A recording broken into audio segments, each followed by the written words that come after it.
Makikita natin sa ating latest satellite imagery na patuloy ngang kumikilos papalapit ng kalupaan ng ating bansa ang bagyong si Ada. At kanina alas 4 ng hapon, ang sentro nito ay tinatayang nasa layong 545 km silangan ng Hinatuan, Surigao del Sur.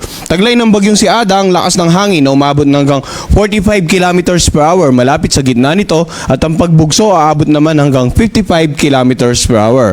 Ito ay kumikilos sa direksyong west-northwest sa bilis naman na 10 kilometers per hour. Bagamat nasa dagat pa rin yung tinatayang sentro, mapapansin po natin yung mga kaulapan ay tumatama na nga sa ilang bahagi ng Visayas at ng Mindanao area.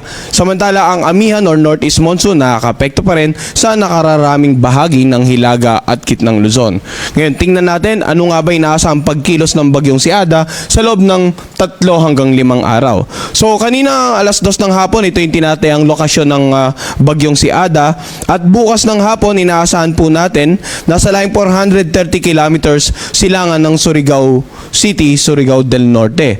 Samantala, sa darating naman na Biyernes ng hapon, inaasahan natin nasa 200 kilometers silangan ng Borongan City, Eastern Samar. Sa darating naman na Sabado ng hapon ay nasa layong 130 kilometers silangan ng Biracatan, Duanes. Sa darating na Linggo, 375 kilometers east-southeast ng Kasiguran, Aurora. At sa darating naman na Lunes, 525 kilometers east ng Kasiguran, Aurora. So kung mapapansin po natin sa ating pinaka-latest forecast track, sa loob ng 5 araw ay manatili ito sa loob ng ating area of responsibility. Kung titingnan natin yung center track, base dito ay hindi po natin inaasahang magla-landfall. However, titingnan naman natin yung area of probability. Ang area of probability po, nagpapakita ng mga lugar na posibleng maging aktual ng pagkilos ng bagyo throughout the forecast period.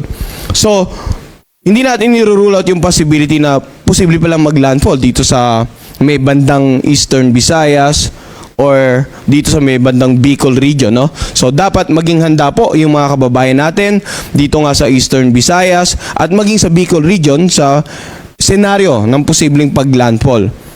Bagamat yung closest approach, inaasahan natin sa dating na Sabado yung pinaka malapit sa landmass dito nga sa Biracatan, Duanes. So ito yung inaasahang pagkilos. At dahil po dito, no, hanggat maaari huwag nang pumalawat yung mga kababayan nating mangisda at yung mga may malit na sakyang pandagat dito po sa mga karagatan sa silangang bahagi ng Visayas, ng northeastern part ng Mindanao at ng Bicol region. Dahil nga inaasahan natin yung paglapit ng bagyong si Ada, dagdag pa dyan yung amihan ay magdudulot nga ng katamtaman hanggang sa maalong karagatan dito po sa silangang bahagi, sa mga karagatan sa silangang bahagi ng ating bansa.